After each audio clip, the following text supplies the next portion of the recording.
Ang nasaksihan ni Juan sa langit ay lampas sa imahinasyon, isang pangitain na kumukuha ng hininga.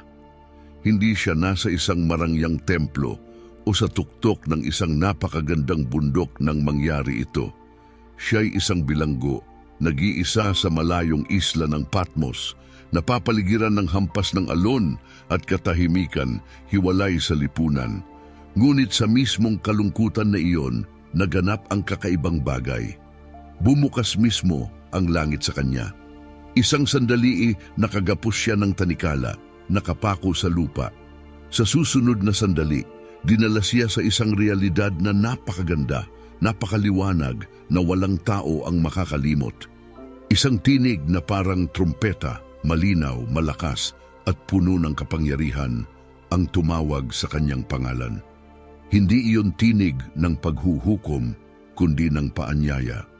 At sa sandaling iyon, pumasok siya sa isang mundong wala sa oras, kung saan ang liwanag ay hindi lang kislap, kundi isang buhay na presensya.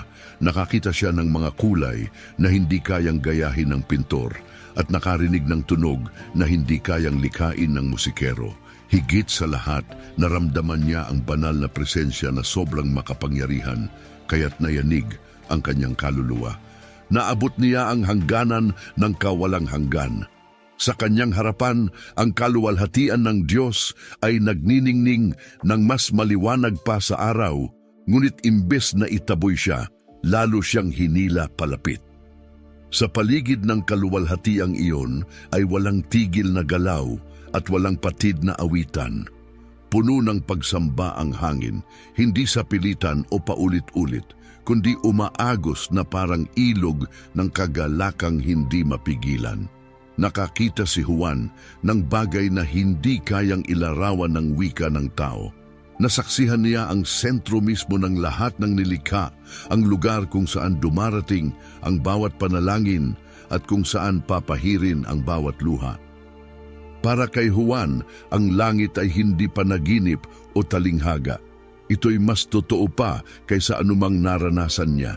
At sa mga salitang isinulat niya sa Aklat ng Pahayag, inaanyayahan din tayong makita ang nakita niya, lakaran ang nilakaran niya, at hayaang baguhin ng pangitaing iyon ang paraan ng ating pamumuhay ngayon. Sapagkat kahit isang sulyap lamang sa nakita ni Juan ay kayang baguhin ang ating mga puso magpakailanman. Ang pangitain ni Juan ay hindi nagsimula sa takot o kaguluhan, nagsimula ito sa paanyaya. Narinig niya ang isang tinig, may kapangyarihan ngunit puno ng kabaitan, na nagsabi, "Umakyat ka rito at ipapakita ko sa iyo ang mga bagay na dapat mangyari pagkatapos nito." Pahayag 4:1, hindi iyon basta simpleng hiling. Isa itong maharlikang pagtawag mula sa hari ng kaluwalhatian, tinatawag ang kanyang lingkod lampas sa kayang makita ng mga mata. Ang isang bukas na pintuan sa langit ay hindi pangkaraniwan. Ang mga pinto'y ginagamit upang magsara o magbukas. Ang pintuang ito ay maluwag na nakabukas. Hindi para sa lahat noon, kundi partikular para kay Juan. At ang tinig ay hindi lang nag-aalok ng kaalaman, nag-aalok ito ng lapit, ng pagiging malapit. Ipinagkakatiwala sa kanya ang mga sagradong bagay. Isipin ito, si Juan ay ipinatapon, itinaboy ng mundo para bang kinalimutan. Akala ng Roma ay tuluyan na siyang natahimik. Ngunit hindi siya nakalimutan ng langit. Sa katunayan, pinili ng langit ang mismong sandaling iyon upang ilapit siya ng higit kailanman. Kapag itinataboy ka ng tao, madalas ay inilalagay ka ng Diyos sa mas mataas na layunin. Ang bukas na pintuang nakita ni Juan ay wala sa isla. Ito'y binuksan sa Espiritu. Ito'y diretsyong nagdala sa kaluwalhatian ng Diyos. Sa pintuang iyon, dinala si Juan ng Espiritu sa isang dimensyon na lampas sa oras at espasyo. Doon, hindi tsismis ang kanyang narinig, kundi direktang katotohanan ng kanyang nakita. Ang paanyayang iyon sa presensya ng Diyos ay hindi lang para kay Juan. Isa rin itong makapangyarihang larawan para sa lahat ng mananampalataya. Tinatawag din tayong bumangon mula sa bigat ng mundong ito. upang ituon ang ating tingin sa walang hanggan. Nang lumakad si Juan sa pintuang iyon, iniwan niya ang sakit at pumasok sa kaluwalhatian. Ang kanyang katawan ay nanatili sa Patmos, ngunit ang kanyang espiritu ay tumayo mismo sa bulwagan ng makapangyarihan. At ito ang kamanghamanghang pag-asa para sa lahat ng naniniwala na walang bilangguan, walang tanikala, walang pagpapatapon ang makapagsasara ng daan patungo sa Diyos. Ang langit ay patuloy na bumubukas. Hanggang ngayon, tinatawag tayo ng espiritu na pumaitaas. Maaaring hindi natin makita ang eksaktong nakita ni Juan, ngunit maaari tayong lumapit upang ang mga bagay ng lupa ay mawala sa ating paningin. Ang bukas na pintuan ay isang pangako, malapit ang Diyos. Inaanyayahan niya tayo, tinatawag niya tayo, hinahatak niya tayo palapit, at kapag tumawid tayo roon, wala nang mananatiling pareho. Ang unang nakita ni Juan ay hindi mga gintong kalye o mga anghel o maging mga banal ng nakaraan. Ang unang tumuon ng kanyang pansin ay ang trono at ang nakaupo rito. Ayon sa pahayag 4:2-3, nakita ni Juan ang isang nakaupo sa trono, kumikislap na parang jasper at karnelyo, at nakapalibot sa trono ang bahaghari na kumikislap na parang esmeralda. Hirap ang mga salita na ilarawan ang kanyang nakita.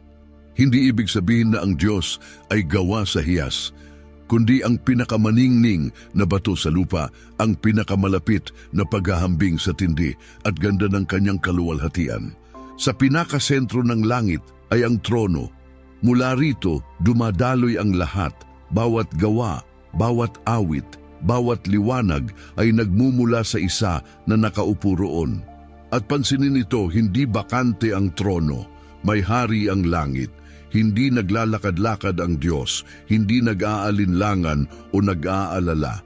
Siya ay nakaupo, siya ay naghahari. Hindi siya natitinag ng anuman sa mundong ito. Sa paligid ng kanyang trono ay isang ganap na bahaghari. Hindi gaya ng sa lupa na arko lamang at naglalaho matapos ang ulan, kundi isang buong bilog na walang katapusan. Sa lupa, ang bahaghari ay paalala ng tipan ng Diyos matapos ang ulan. Sa langit, ang bahaghari ay walang hanggan. Nagniningning ito magpakailanman, tanda na ang kanyang mga pangako ay hindi nabibigo at hindi masisira. Mula sa trono ay kumikidlat at dumadagundong ang kulog. Hindi ito malambot na larawan. Ito ang nakamamanghang kapangyarihan ng Diyos na yumanig sa langit. Ngunit para sa kanyang mga anak, ang kapangyarihang iyon ay hindi dapat katakutan. Ito'y pinagkakatiwalaan. Ang parehong lakas na sumisira sa kasamaan ay siyang nagtatanggol sa kanyang mga hinirang. Sa ating paningin, parang hindi tiyak ang mundo. Ang mga pinunoy umaangat at bumabagsak. Ang mga bansay dumarating at nawawala. Ngunit ang pangitain ni Juan ay naghayag ng mas mataas na katotohanan. Sa ibabaw ng lahat ay may trono na hindi nagbabago. Hindi ito naiimpluwensyahan ng panahon o opinyon. Ang nakaupo rito ay walang hanggan, pareho kahapon, ngayon at magpakailanman. Para kay Juan, ang unang nakita niya ay hindi ang hinaharap, kundi ang trono. At hindi iyon aksidente. Para bang sinasabi ng Diyos, bago kita ipakita sa darating, tumingin ka muna sa akin. Bago mo makita ang paghuhukom at ang wakas, unawain mo muna ang aking kapangyarihan, aking autoridad at aking kalagayan sa ibabaw ng lahat. At ang mensaheng iyon ay para rin sa atin. Bago tayo mag-focus sa ating mga problema, sa takot sa kinabukasan o sa bigat ng ating pasan, kailangan nating ituon ang ating mga mata sa trono. Kailangan nating makita ang isa na nakaupo roon, hindi natitinag, puno ng kaluwalhatian, nababalot ng walang hanggang liwanag. At kailangan nating tandaan na nasa kanyang mga kamay ang ating kwento. Habang unti-unting nasasanay ang mga mata ni Juan sa liwanag sa paligid ng trono, lumawak ang kanyang pangitain. Nakakita siya ng iba pa, 24 na matatanda, nakasuot ng puti, nakaupo sa mga trono na nakapalibot sa trono ng Diyos. Ang kanilang mga kasuotang puti ay kumikislap sa kabanalan at may gintong koronang nakapatong sa kanilang ulo. Hindi sila ordinaryong mga nilalang. Sila'y pinarangalan sa gisag ng mga tinubos ng Diyos, isang napakagandang larawan ng kanyang bayan sa ganap na kalagayan. Marami ang naniniwalang ang mga matatanda ay kumakatawan sa buong pamilya ng Diyos, ang 12 tribo ng Israel at ang 12 apostol nagkakaisa sa papuri. Ngunit sa sandaling iyon, hindi nagbibilang si Juan, pinagmamasdan niya ang kanilang ginagawa. Sa tuwing ipinahahayag ng mga buhay na nilalang ang kabanalan ng Diyos at hindi sila humihinto, tumatayo ang mga matatanda mula sa kanilang mga trono. Inilalagay nila ang kanilang mga korona, mga sagisag ng tagumpay at karangalan sa paanan ng Diyos. Hindi nila ito ibinibigay bilang talunan, kundi iniaalay sa pag-ibig at pagsamba. Alam nila na ang lahat ng kanilang natanggap, bawat tagumpay, bawat gantimpala ay mula sa Diyos at sa Kanya lamang nabibilang. Sa paligid nila ay may kamangha-manghang tanawin, isang dagat na parang salamin, malinaw na parang kristal. Isipin ang isang dagat na walang alon, walang galaw, lubos na payapa. Ipinapakita nito ang kaluwalhatian ng langit na parang perpektong salamin, walang bagyo roon, walang dilim. Sa presensya ng Diyos, walang lugar ang kaguluhan. Lahat ay payapa, lahat ay nasa kapayapaan. Ang pangitaing ito ay dapat magpahinto sa atin sandali. Sa buhay, hinahabol natin ang mga korona, tagumpay, kasikatan, katayuan. Ngunit dito, yaong may pinakamataas na karangalan ay hindi kumakapit sa kanilang natamo. Hindi nila ito pinoprotektahan. Inilalagay nila ito sa paanan ng Diyos na sa pamamagitan ng kanilang gaway nagsasabing, ikaw lamang ang karapat-dapat. Sa huli, ang mahalaga ay hindi kung paano tayo pinarangalan ng mundo, kundi kung natutunan ba nating isuko ang lahat sa Kanya. Ipinapakita ng mga matatanda ang isang makapangyarihang katotohanan. Ang pinakamataas na lugar sa langit ay hindi ang nakatindig sa kayabangan, kundi ang nakaluhod sa pagsamba. Ang dagat na parang salamin, napakatahimik, napakalinaw, ay bumubulong ng pangako sa bawat pagod na puso. Ang mga bagyo ng buhay ay hindi makakasunod sa presensya ng Diyos. Ang lahat ng ingay, ang bigat, ang habol, nagtatapos lahat doon. Sa Diyos may kapayapaan na hindi kayang galawin ng bagyo. At mas malapit pa sa trono kaysa sa mga matatanda ay ang 4 na buhay na nilalang. Ang mga ito ay hindi tulad ng kahit anumang nakita ni Juan o ng sinuman. Bawat isa'y nababalutan ng mga mata sa harap at sa likod. Nakikita ang lahat, walang nakakaligtaang bagay. Ang isa'y mukhang leon, ang isa'y tulad ng baka, ang ikatlo ay may mukhang tao, at ang ika-4 ay gaya ng agilang lumilipad. Ang kanilang mga pakpak ay gumagalaw ng may paggalang, at maging ang kanilang anyo ay nagsasalaysay. Lakas ng Diyos, paglilingkod, karunungan, at kapangyarihan. Hindi sila humihinto. Araw at gabi, ipinahahayag nila ang parehong katotohanan. Banal, banal, banal ang Panginoong Diyos na makapangyarihan sa lahat na siyang noon, ngayon at darating. Hindi sila napapagod sa mga salitang iyon. Hindi nila kailangan ng bagong awit o masariwang liriko. Napakalawak at walang hanggan ang kabanalan ng Diyos, kaya't kahit ang buong kawalang hanggan ng pagpupuri ay hindi mauubos. Sa tuwing tumitingin sila sa Kanya, may bago silang nakikita at mula roon may panibagong sigaw ng kaluwalhatian. At heto ang kamangha-mangha, sa tuwing inaangat ng mga nilalang ang kanilang tinig sa papuri, tumutugon ang mga matatanda. Ang pagsamba sa langit ay hindi mag-isa. Ito'y kumakalat, ito'y lumalago. Ang papuri ng isa ay humihila ng papuri mula sa iba. Ang tunog ng langit ay gaya ng isang buhay na awit, bawat tinig, bawat bahagi nasa perpektong pagkakaisa. Sa ating mundo, iniisip nating nakakaumay ang paulit-ulit. Napapagod tayong ulitin ang parehong panalangin o awitin ang parehong salita. Ngunit sa langit, ang paulit-ulit na banal ay hindi hungkag, ito'y mas malalim. Sa bawat bigkas, lalo itong nagiging makahulugan. Bawat sandali nagbubunyag ng higit pang ganda ng Diyos, higit pang kanyang kasakdalan. Ipinapaalala ng mga buhay na nilalang na nakikita ng langit ang lahat. Ang mga matang bumabalot sa kanila ay tanda na walang nakakaligtas sa paningin ng Diyos. Hindi ang isang luhang pumapatak. Hindi ang isang bulong ng panalangin. Hindi kahit isang simpleng gawa ng kabutihan. Sa mundong madalas ay parang wala tayong halaga, ang pangitain ni Juan ay nakapagpapalakas loob, nakikita ng langit. At ang walang hanggang awit na inaawit ng mga nilalang, hindi iyon para sa kanila lamang. Balang araw, sasama tayo. Hindi dahil iniutos, kundi dahil mapupuno tayo ng kaluwalhatian ng Diyos. Ang mga salita'y kusa na lamang dadaloy, parang ilog na hindi mapipigilan. Ang pagsamba ay hindi na magiging tungkulin. Ito'y magiging kagalakan. At nang inisip na ni Juan na nakita na niya ang lahat, ang trono, ang pagsamba, ang kapayapaan, biglang nagbago ang lahat.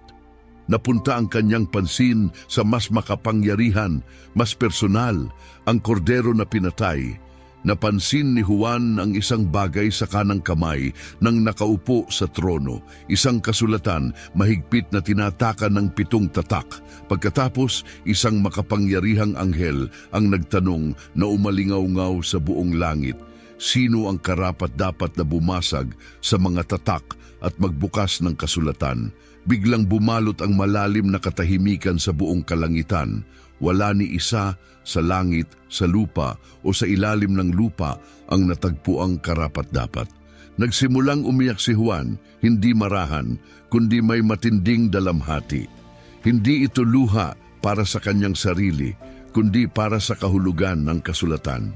Nasa loob nito ang plano ng Diyos para iligtas at ibalik ang lahat. Kung walang makakabukas nito, hindi matutupad ang plano. Mananatiling kulang ang kwento. Ngunit isa sa mga matatanda ang lumapit kay Juan at nagsabi ng marahan ngunit matatag, "Huwag kang umiyak. Tingnan mo ang leon mula sa lipi ni Juda, ang ugat ni David ay nagtagumpay." Inaasahan ni Juan na makakakita siya ng isang makapangyarihang leon, ngunit nang siya'y lumingon, ang kanyang nakita ay nakabighani sa kanya. Nakatayo roon, buhay ngunit may bakas ng sugat, ang isang kordero, isang korderong tila pinatay. Hindi iyon ang inaasahan ni Juan, ngunit iyon mismo ang ipinagdiriwang ng langit.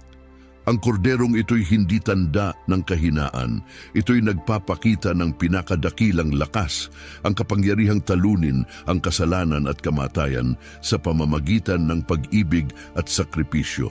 Hindi itinatago ang mga pilat. Ang mga ito'y tanda ng tagumpay, hindi ng kahihiyan. Nagniningning ang mga ito sa kaluwalhatian. At sa sandaling lumitaw ang kordero, ang buong langit ay tumugon. Ang 4 na buhay na nilalang at ang 24 na matatanda ay lumuhod sa kanya. May hawak silang gintong mangkok na puno ng insenso, ang mga panalangin ng bayan ng Diyos, at mga alpa na tumutugtog ng papuri. Pagkatapos, isang bagong awit ang umangat, isang awit na hindi pa kailanman inawit. Sinasabi nito, "Ikaw ay karapat-dapat na kunin ng kasulatan at buksan ng mga tatak sapagkat ikaw ay pinatay. Sa pamamagitan ng iyong dugo, binili mo ang mga tao para sa Diyos mula sa bawat tribo, bawat wika, bawat bayan at bawat bansa." Mas marami pang tinig ang sumali, mga anghel na hindi mabilang, mga tinubos mula sa lahat ng panahon, hanggang sa buong langit ay umaawit ng sabay. Karapat-dapat ang korderong pinatay na tumanggap ng kapangyarihan at kayamanan at karunungan at lakas at karangalan at kaluwalhatian at papuri. Nawala ang mga luha ni Juan, hindi na nakaselyado ang kasulatan na sa tamang mga kamay na ito, at sa sandaling iyon pinaalalahanan ng langit ang buong sangnilikha na ang sentro ng lahat ay hindi lamang isang trono. Ito ay ang korderong nakatayo sa gitna ng lahat. Muling lumawak ang pangitain ni Juan, nakakita siya ng higit pa sa trono, sa mga matatanda at sa kordero. Nakakita siya ng napakalaking karamihan, hindi na mabilang. Nakasuot sila ng mga puting kasuotan, may hawak na mga palaspas, nakatayo sa harap ng trono at ng kordero. Ang mga taong ito'y mula sa bawat bansa, bawat tribo, bawat kultura at bawat wika. Ang lahat ng pagkakahating umiiral noon sa lupa ay nawala. Wala nang nakakataas kaysa sa iba. Wala nang naiiwan dahil sa kanilang pinagmulan o salita. Sila'y lahat naroon para sa iisang dahilan, pag-aari sila ng kordero. Sabay-sabay nilang isigaw, ang kaligtasan ay sa ating Diyos na nakaupo sa trono at sa kordero. Isang tagpo ng napakalaking kagandahan, ang bawat kasuotan ay dalisay na puti, nilinis ng dugo ng kordero. Ang bawat palaspas ay tanda ng tagumpay. Ang bawat isa'y malaya, wala ng pagkakasala, wala ng dalamhati, wala ng takot. Ipinaliwanag ng isa sa mga matatanda kay Juan kung sino ang mga ito. Sila ang mga lumabas mula sa malaking kapigatian. Hinugasan nila ang kanilang mga kasuotan at pinaputi sa dugo ng kordero. Hindi sila mga tagapanood lamang sa langit. Patuloy silang naglilingkod sa Diyos araw at gabi. At ang nakaupo sa trono ay tinatakpan sila ng kanyang presensya tulad ng silungan, isang lugar ng proteksyon at kapayapaan. Narinig pa ni Juan ang mas marami pang pangako para sa kanila, mga salitang puno ng kaaliwan at walang hanggang pag-asa. Hindi na sila magugutom, hindi na sila mauuhaw, hindi na sila masusunog ng araw o ng init. Bakit? Dahil ang kordero sa gitna ng trono ang naging kanilang pastol. Siya'y gagabay sa kanila sa mga bukal ng tubig na nagbibigay buhay. At ang Diyos mismo ang papahid ng bawat luha sa kanilang mga mata. Hindi ito basta mabuting kilos lamang. Ito ang wakas ng lahat ng pagdurusa, lahat ng sakit at lahat ng kalungkutan. Ang dakilang karamihang iyon ay patunay na ang mga pangako ng Diyos ay totoo para sa lahat saan man at ang kanyang plano ng pagtubos ay ganap. Ngunit hindi pa tapos ang pangitain ni Juan. Ang lahat ng nakita niya ay lampas sa salita, ngunit patungo pa sa higit na dakila. Pagkatapos ng paghuhukom, matapos talunin ang kasamaan, matapos mawala ang lumang mundo, nakita ni Juan ang matagal nang ipinangako ng Diyos. Sinabi niya, pagkatapos ay nakita ko ang isang bagong langit at isang bagong lupa. Ang unang langit at lupa ay lumipas na at wala ng dagat, pahayag 21. Ito ay hindi basta maliit na pagkukumpuni sa mga nasira, ito ay ganap na pagbabago. Ang pinsala ng kasalanan, ang sakit ng kasaysayan, ang paglipas ng panahon, lahat ng iyon ay wala na. Sa halip, nagdadala ang Diyos ng isang bagay na lubos na bago, hindi na hawakan, dalisay, walang hanggan. Nakakita si Juan ng isang banal na lungsod, ang bagong Jerusalem, bumababa mula sa langit. Hindi lang ito lungsod, kundi tulad ng isang babaeng ikakasal, maganda ang bihis para sa kanyang nobyo. Ang lungsod na ito ay hindi lang tirahan. Isa itong makapangyarihang sagisag ng bayan ng Diyos, ginawang ganap at nagniningning sa kaluwalhatian. Ang ganda ng lungsod ay lampas sa kayang isipin ng tao. Ang mga pader nito ay gawa sa jasper, ang mga lansangan ay dalisay na ginto, ang mga pintuan ay bawat isa'y inukit mula sa isang perlas, at ang mga pundasyon ay pinalamutian ng mamahaling bato sa lahat ng makukulay na anyo. Ngunit ang tunay na kaluwalhatian ng lugar na ito ay hindi ang mga lansangan o ang mga hiyas. Ito mismo ang presensya ng Diyos. Narinig ni Juan ang isang tinig mula sa trono na nagsasabing, "Tingnan ninyo, naninirahan na ngayon ang Diyos kasama ng kanyang bayan, mananahan siya sa kanila. Sila'y magiging kanyang bayan at ang Diyos mismo'y mananahan sa kanila bilang kanilang Diyos. At dumating ang isa sa pinakamalambing na pangako na nasabi, papahirin niya ang bawat luha sa kanilang mga mata. Wala nang kamatayan, wala nang pagluluksa, wala nang iyak at wala nang sakit. Ang lumang mundo kasama ang lahat ng dalamhati at hirap ay tuluyang mawawala. Wala nang higaan sa ospital, wala nang libing, wala nang masakit na pamamaalam.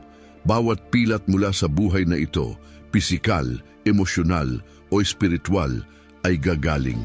Hindi lamang ang ating katawan, kundi maging ang ating kaluluwa ay ganap na ibabalik. Pagkatapos, ang nakaupo sa trono ay nagsalita ng may kapangyarihan at katiyakan. Ginagawa kong bago ang lahat ng bagay. At upang alisin ang anumang pagdududa, pinagtibay niya ito, sinasabing, naganap na. Ako ang Alpha at ang Omega, ang simula at ang wakas. Ito ang pinakahuling hantungan ng mga tinubos. Hindi ang paglutang sa mga ulap, kundi ang pamumuhay sa isang muling binuong mundo na puno ng ganap na kapayapaan, kagandahan at kagalakan. Ang bagong langit at ang bagong lupa ay hindi malayong pantasya. Ito'y matibay na pangako mula sa Diyos. At isang araw, gaya ng tiyak na nakita ito ni Juan, tayo rin ay lalakad sa mga lansangang iyon. Makikita natin ang kanyang mukha. Mamumuhay tayo magpakailanman sa liwanag ng kanyang kaluwalhatian. Ang pangitain ni Juan ay hindi ibinigay para lamang humanga tayo mula sa malayo. Ibinigay ito upang mabuhay tayo ngayon ayon sa darating.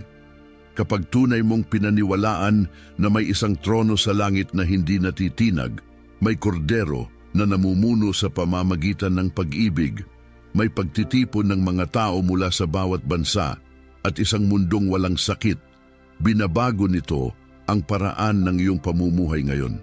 Ibig sabihin, nilalakaran natin ang paghihirap ng may pag-asa, alam na ang pintuan ng langit ay nananatiling bukas. Ibig sabihin, sumasamba tayo ng may kalayaan. Alam na hindi bakante ang trono. Ibig sabihin, isinusuko natin ang ating kayabangan, ang ating mga tagumpay, ang ating mga korona sapagkat ang lahat ng kaluwalhatian ay sa Kanya. Ibig sabihin, sinusundan natin ang kordero dahil siya lamang ang karapat-dapat. Ibig sabihin, tinitingnan natin ang iba hindi bilang mga estranghero o kaaway, kundi bilang mga magiging mamamayan ng walang hanggang lungsod. Nakita ni Juan sa kanyang mga mata ang isang araw na makikita rin natin. At hanggang dumating ang araw na iyon, panatilihin natin ang ating puso na nakatuon sa trono, ang ating buhay na nakaugat sa kordero, at ang ating mga tinig na handang umawit ng walang hanggang awit. Ang langit ay hindi isang kwento lamang upang palakasin ang loob natin. Ito ang pinakatotoong realidad.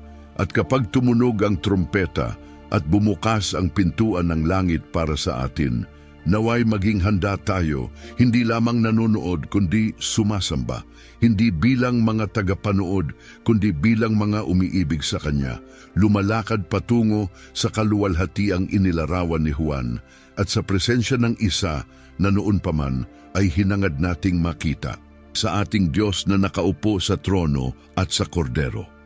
Isang tagpo ng napakalaking kagandahan. Ang bawat kasuotan ay dalisay na puti, nilinis ng dugo ng kordero. Ang bawat palaspas ay tanda ng tagumpay. Ang bawat isa'y malaya, wala ng pagkakasala, wala ng dalamhati, wala ng takot.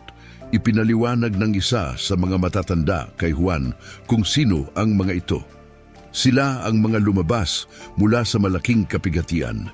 Hinugasan nila ang kanilang mga kasuotan at pinaputi sa dugo ng kordero.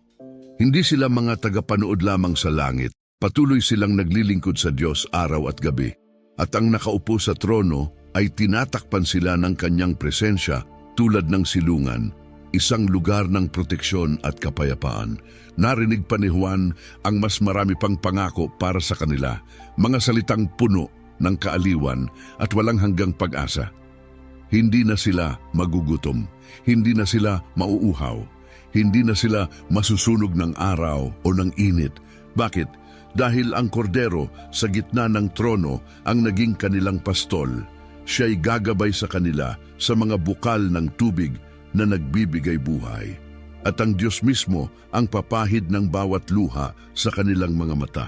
Hindi ito basta mabuting kilos lamang. Ito ang wakas ng lahat ng pagdurusa, lahat ng sakit at lahat ng kalungkutan. Ang dakilang karamihang iyon ay patunay na ang mga pangako ng Diyos ay totoo para sa lahat saan man at ang kanyang plano ng pagtubos ay ganap. Ngunit hindi pa tapos ang pangitain ni Juan. Ang lahat ng nakita niya ay lampas sa salita, ngunit patungo pa sa higit na dakila. Pagkatapos ng paghuhukom, matapos talunin ang kasamaan, matapos mawala ang lumang mundo, nakita ni Juan ang matagal nang ipinangako ng Diyos. Sinabi niya, "Pagkatapos ay nakita ko ang isang bagong langit at isang bagong lupa. Ang unang langit at lupa ay lumipas na at wala ng dagat, pahayag